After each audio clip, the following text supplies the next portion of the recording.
Assalamualaikum warahmatullahi wabarakatuh. Innal hamdalillah nahmaduhu wa nasta'inuhu wa nastaghfiruh wa na'udzu billahi min syururi anfusina wa min sayyiati a'malina. May yahdihillahu fala mudhillalah wa may yudlilhu fala hadiyalah. Asyhadu an la ilaha illallah wa asyhadu anna Muhammadan abduhu wa rasuluh. La nabiyya wa la rasula ba'dah. Selamat pagi teman-teman sekalian dan selamat pagi Bapak dosen yang saya hormati. Perkenalkan, kami dari kelompok 6 akan mempresentasikan tentang Islam and the Problem of Poverty. Sebelumnya perkenalkan, saya Safa Mufidah sebagai moderator dan teman-teman saya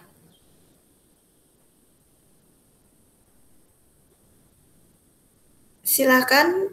Perkenalkan teman-teman saya. Nama saya Syafiq Ilyas dari Prodi Manajemen Sumber Daya Akuatik. Nama saya Wildanani Fahrul Razi dari Prodi Teknologi Hasil Perikanan. Nama saya Safina Wanda Anindita dari Prodi Teknologi Hasil Perikanan. Perkenalkan, saya Syafuddin Ahmad dari Prodi Aquacultur. Perkenalkan, saya Setiawati, saya dari Manajemen Sumber Daya Akuatik.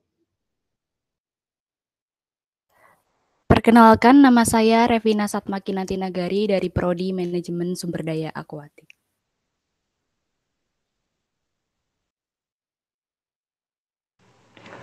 Perkenalkan, nama saya Ulul Arham Narantaka dari Manajemen Sumber Daya Akuatik. Assalamualaikum, perkenalkan nama saya Syahrul Kurniawan, biasa dipanggil Syahrul. Saya dari Program Studi Manajemen Sumber Daya Akuatik Angkatan 2012. Terima kasih.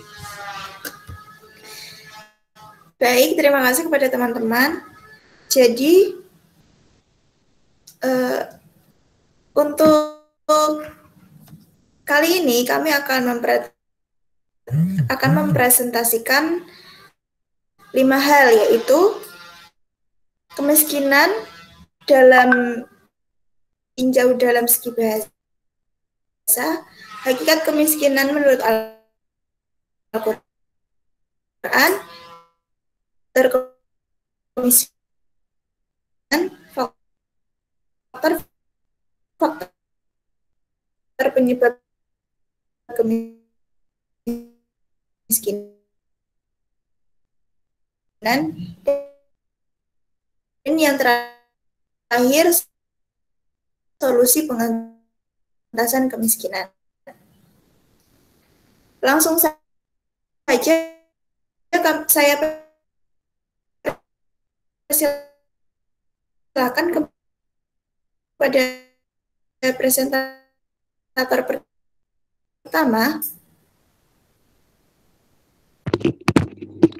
Oke, Assalamualaikum warahmatullahi wabarakatuh.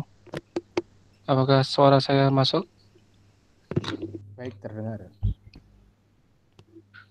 Oke. Yang pertama, kita akan membahas kemiskinan dalam bahasa. Yang pertama, secara harafiah, kemiskinan berasal dari kata dasar miskin yang berarti tidak memiliki harta. Kemudian, menurut Kamus Besar Bahasa Indonesia,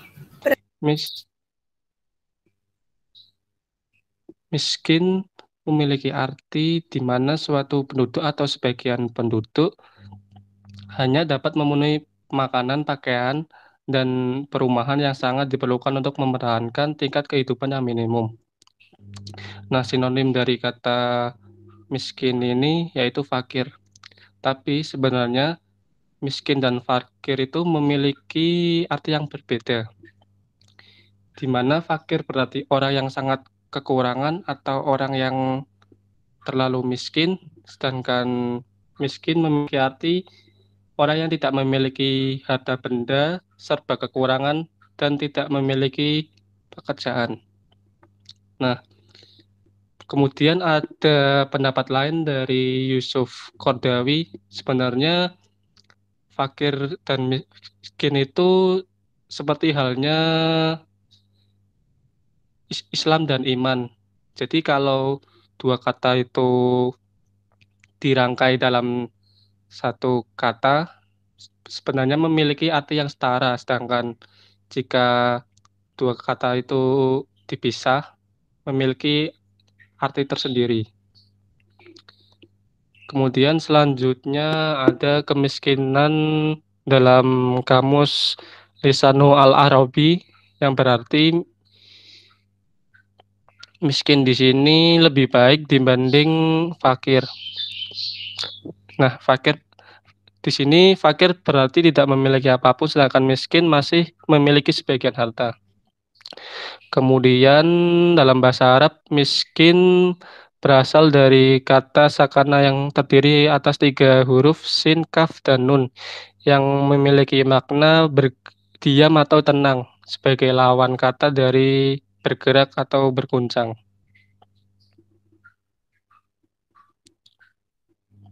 Nah,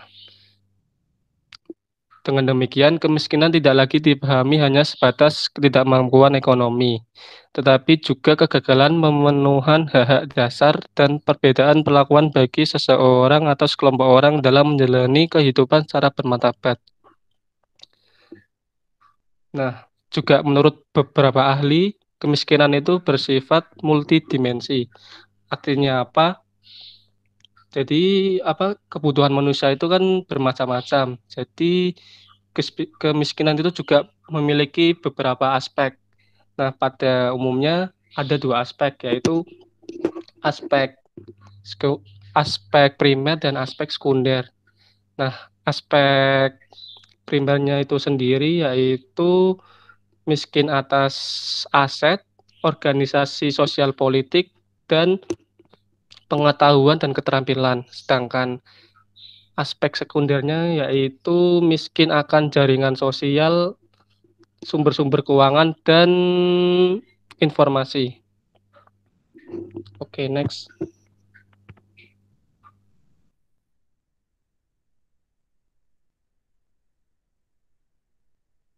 Akan menjelaskan tentang hakikat kemiskinan dalam Al-Quran. Kemiskinan itu dapat dikaitkan dengan 2 hal. Yang pertama, kemiskinan ditentukan oleh usaha dan potensi manusia itu sendiri atau tindakan dan kemauan dirinya. Jadi di sini dijelaskan bahwa Allah itu memperluas atau mempersempit rezeki hambanya itu sesuai dengan tindakan kita. Jika kita selalu bersyukur, Allah pasti akan memperluas rezeki kita. Dan sebaliknya jika kita bersifat kufur, tidak ingkar terhadap Allah, pasti Allah akan mempersempit rezeki kita. Kemudian yang kedua, kemiskinan merupakan sebab dan akibat dari keberadaan sunatullah. Jadi di sini, ketika seseorang mendapatkan rezeki itu sesuai dengan sunahnya. Jika seorang mendapatkan rezeki sesuai dengan sunahnya, maka Allah akan memperluas rezekinya. Dan sebaliknya, jika manusia itu mendapatkan rezekinya tidak sesuai dengan sunatullah, maka Allah akan mempersempit rezekinya. Kemudian next. Kemudian kemiskinan yang dibahas dalam Al-Quran yang pertama itu adalah hubungan antara manusia dengan harta benda. Nah, pada dasarnya, harta benda di seluruh dunia ini merupakan milik Allah dan manusia itu hanya meminjam.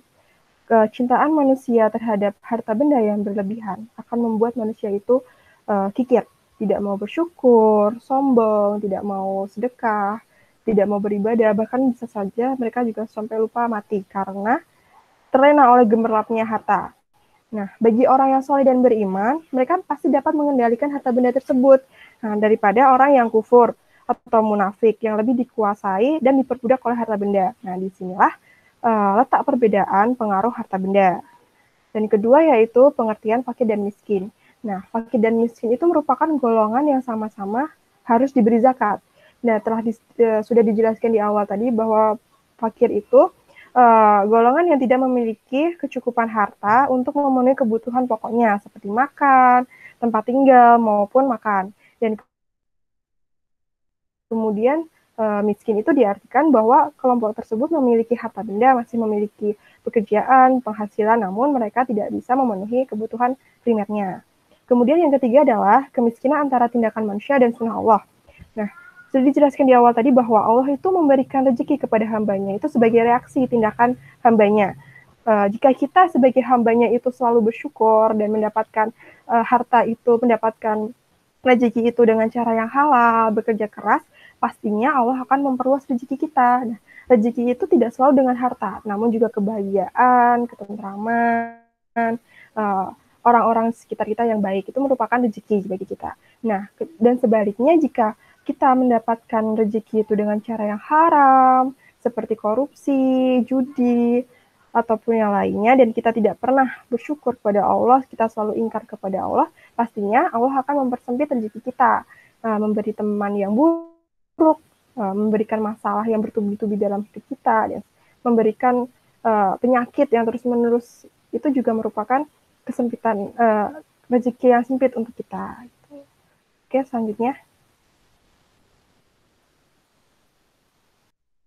Baik, selanjutnya saya akan meneruskan dari pemaparan dari Mbak Safina Wanda. Jadi kemiskinan yang dibahas itu yang dalam Al-Quran ada 3. Yang pertama adalah Quran Surat At-Taubah ayat 60. Nah, Quran Surat At-Taubah ayat 60 ini menjelaskan tentang pihak-pihak yang berhak untuk menerima zakat. Jadi seperti yang dipaparkan oleh Mbak Safrina Winda tadi, bahwa untuk hakikat kemiskinan itu kan ada 3 poin. Jadi, untuk Quran Surat At-Taubah ayat 60 ini menyangkut pada poin pertama dan poin ketiga. Untuk hubungan dari poin pertama yaitu antara manusia dengan harta benda. Kenapa? Karena zakat tersebut itu seperti untuk membersihkan harta-harta milik orang yang lebih punya kepada yang diberikan, seperti itu. Untuk yang kemiskinan adalah tindakan manusia dan sunnah Allah, seperti halnya bahwa zakat itu adalah wajib. Lanjut ke yang kedua, yaitu Quran Surat Al-Kahfi ayat 79. Nah, di sini menjelaskan tentang orang miskin itu tingkatannya lebih baik daripada orang fakir. Karena orang miskin itu masih memiliki alat untuk mencari nafkah. Sedangkan orang fakir itu seperti halnya orang yang tidak memiliki apa-apa dan tidak bisa mencari nafkah sendiri, kayak gitu. Yang ketiga adalah Quran Surat Al-Balad ayat 16. Nah, di sini dijelaskan bahwa walaupun miskin, tetapi hal tersebut itu masih lebih baik daripada fakir. Nah, untuk Quran Surat Al-Kahfi ayat 79 dan Quran Surat Al-Balad ayat 16, ini menjelaskan tentang hakikat kemiskinan yang nomor 2 tadi, yaitu pengertian antara fakir dan miskin. Seperti itu. Next.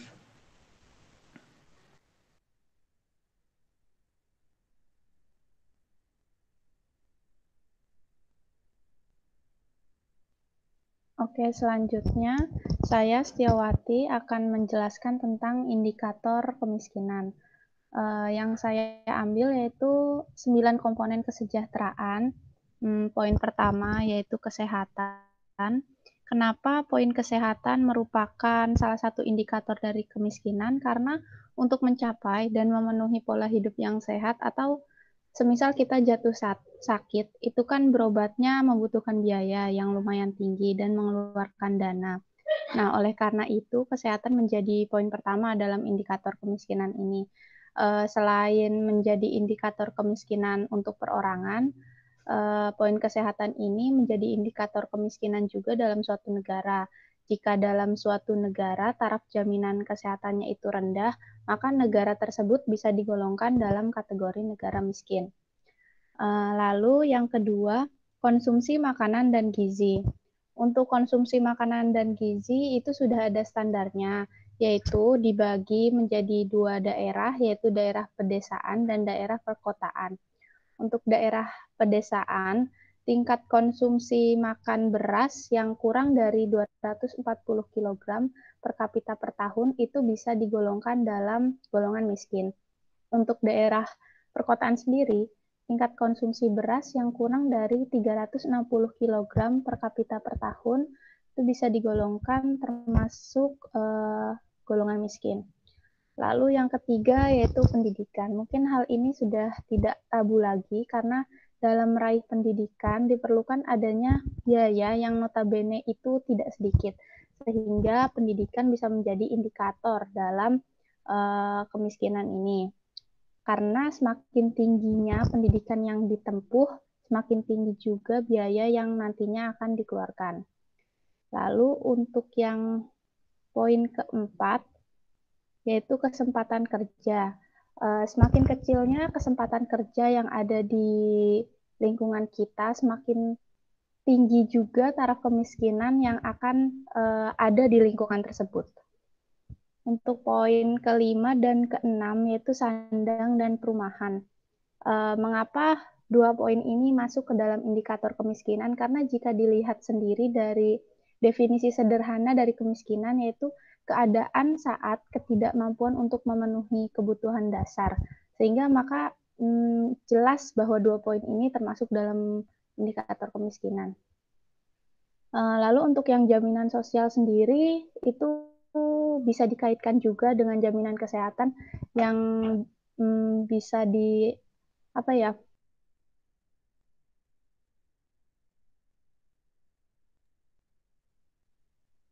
negaraan seperti itu. Lalu untuk rekreasi dan kebebasan itu merupakan kebutuhan sekunder atau tersier dari seseorang, jadi itu juga bisa dimasukkan dalam indikator kemiskinan seperti itu. Next.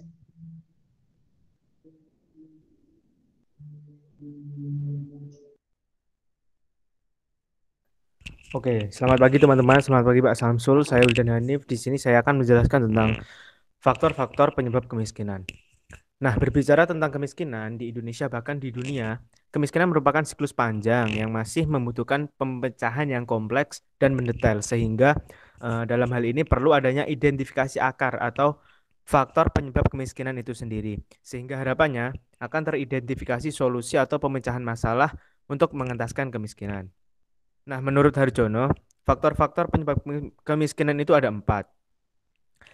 Yang pertama adalah hal yang sangat jelas, yaitu minimnya atau bahkan tidak adanya kesempatan kerja. Contohnya jika suatu keluarga tidak mendapatkan suatu pekerjaan, apapun itu alasannya, maka secara otomatis akan menjadi keluarga yang miskin karena tidak adanya pemasukan di keluarga tersebut. Yang kedua adalah hilangnya habitat dan kerusakan lingkungan. Kemiskinan disebabkan karena hilangnya habitat dan kerusakan lingkungan.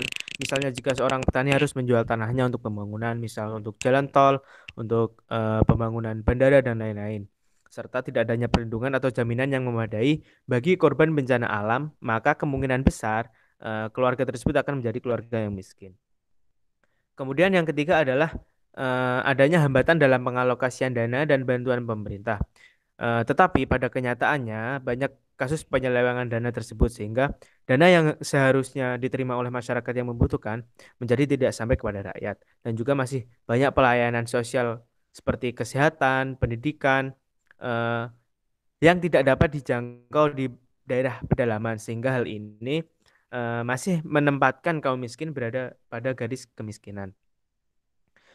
Kemudian yang keempat adalah tidak diikutsertakannya keluarga miskin dalam proses sosial sehingga menyebabkan keluarga miskin tersebut semakin terpinggirkan atau termarginalkan dan kurang pemberdayaan yang menyebabkan mereka sulit untuk keluar dari zona kemiskinan. Seperti itu.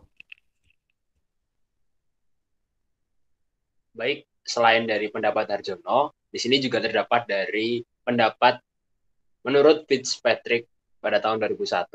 Nah, di sini ada 4 poin yang menjadi faktor-faktor penyebab kemiskinan. Yang pertama ada gen kemiskinan, yang kedua ada karena lingkungan, yang ketiga ada karena kegagalan kebijakan, dan yang keempat ada rintangan struktural. Nah, di sini mari kita bedah satu persatu.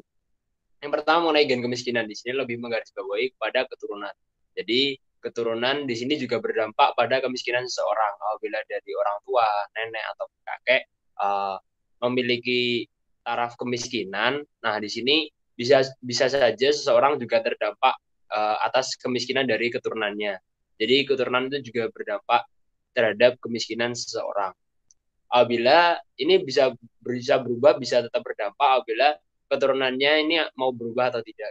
Nah, apabila ada perubahan, ada pergerakan yang signifikan untuk berubah keluar dari lingkaran kemiskinan, diharapkan seseorang bisa keluar dari lingkaran kemiskinan, tidak selalu pada lingkaran kemiskinan sesuai dengan keturunannya.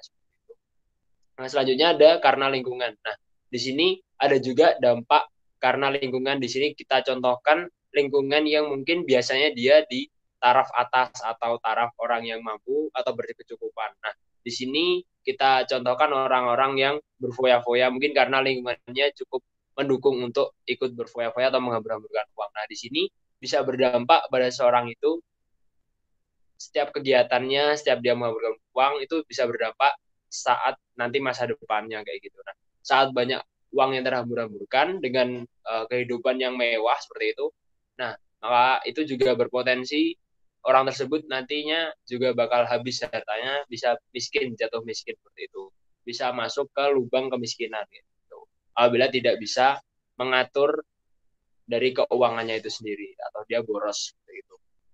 Nah, selanjutnya mengenai kebijakan. Nah, di sini mungkin kebijakan yang diambil oleh pemerintah bertujuan untuk menambah ataupun meningkatkan kesejahteraan sosial. Nah, tapi tidak bisa dipungkiri ada banyak sekali kebijakan yang mungkin gagal seperti itu, gagal berdampak, gagal dalam mempengaruhi suatu kebijakan ataupun nanti berpengaruh juga pada struktural gitu. Nah, di sini juga berdampak bagi orang-orang yang sebenarnya ingin diberikan bantuan, ingin diberikan suatu perubahan untuk meningkatkan taraf kesejahteraannya, tapi juga malah berbalik dan tidak berdampak seperti itu, malah terjadi kegagalan.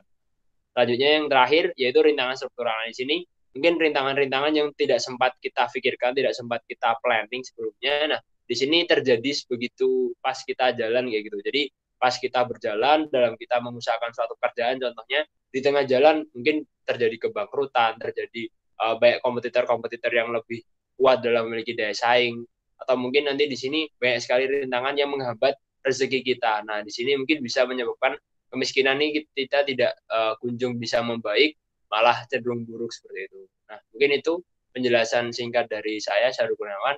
Mungkin bisa dilanjut teman saya untuk faktor yang lain.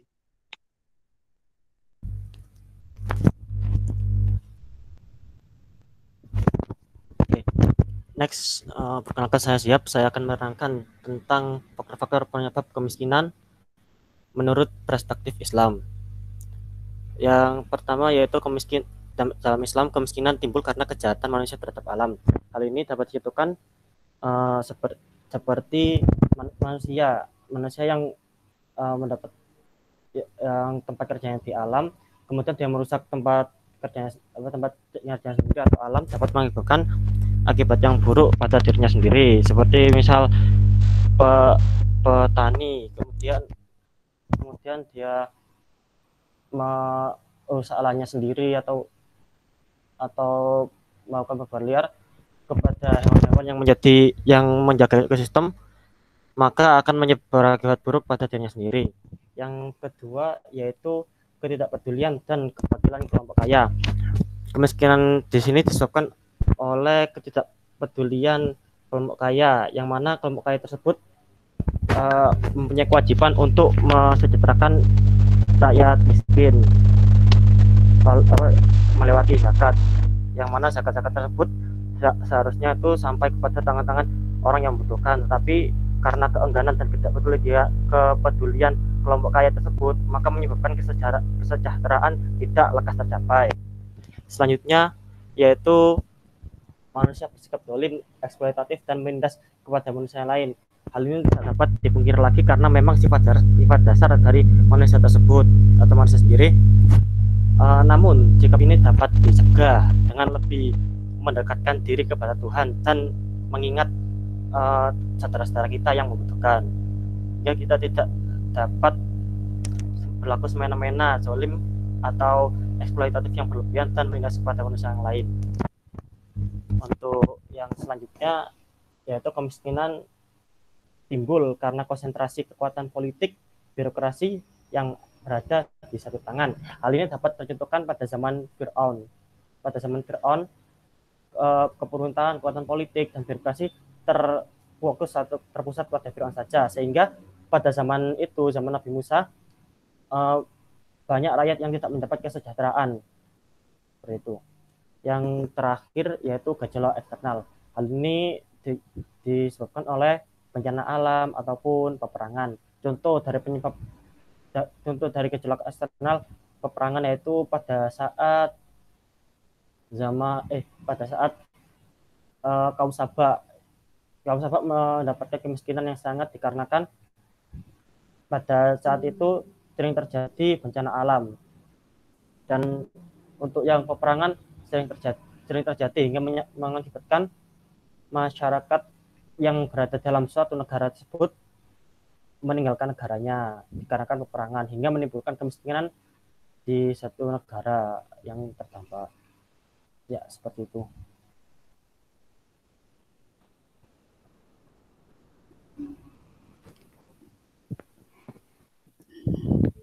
Baik, nah, saya Revina Satmakineti Nagari akan memaparkan solusi Islam dalam pengentasan kemiskinan. Sebagaimana yang diutarakan oleh Sayyidina Ali bin Abi Thalib, Islam telah menyatakan perang terhadap kemiskinan. Kenapa hal itu bisa terjadi? Karena untuk menghindari adanya penurunan sikap atau akhlak dari manusia itu sendiri, dan untuk menjaga persaudaraan antar umat muslim agar tidak terjadi perpecahan seperti itu. Nah, untuk menghindari hal-hal tersebut, Islam telah menetapkan solusi-solusinya. Yang pertama yaitu bekerja. Bekerja di sini adalah cara utama dalam upaya pengentasan kemiskinan. Tentunya bekerja dalam hal-hal halal dan positif. Hadis riwayat Tabrani dan Bukhari menyatakan bahwa Allah sangat mencintai orang-orang muslim yang suka bekerja keras dalam usaha mencari mata pencaharian. Bekerja dalam ajaran Islam tidak sekedar untuk tujuan duniawi saja, tetapi lebih bekerja untuk tujuan ibadah.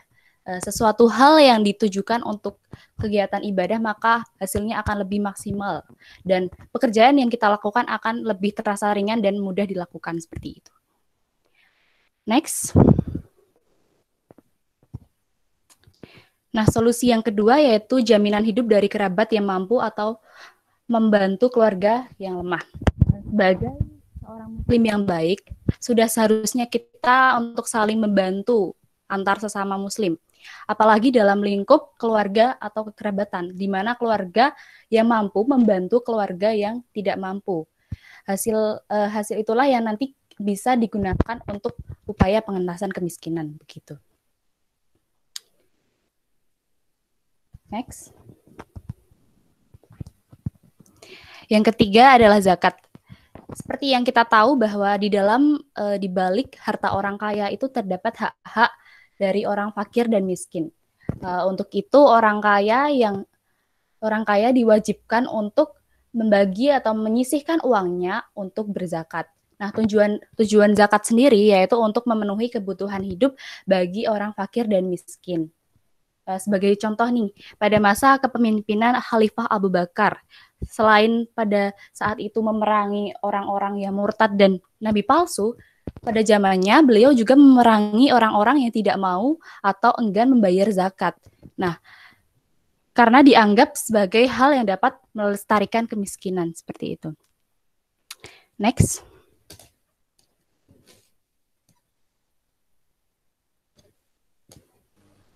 Ya, kembali dengan saya lagi Sihab. Kali ini saya akan melaporkan tentang salah satu solusi Islam dalam pengentasan kemiskinan, yaitu jaminan kas Islam atau Baitul Mal. Baitul Mal sendiri adalah lembaga negara ya yang bertugas mengumpulkan harta negara yang entah itu diperoleh dari umat Islam sendiri ataupun rampasan perang. Itu pada zaman dahulu. Di masa sekarang Baitul Mal sendiri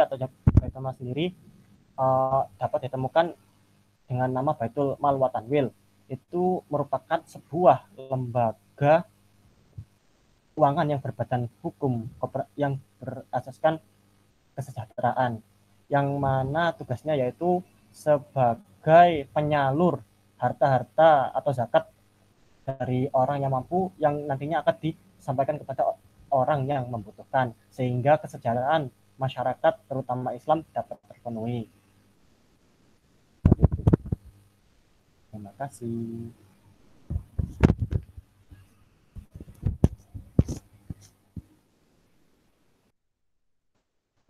Berikut referensi. Baik, terima kasih Terima kasih kepada teman-teman yang telah memaparkan materi kami pada pagi hari ini. Demikian, apabila banyak kurangnya kami mohon maaf. Wabillahi taufiq wa hidayah. Wassalamualaikum warahmatullahi wabarakatuh. Waalaikumsalam warahmatullahi wabarakatuh. Waalaikumsalam warahmatullahi wabarakatuh.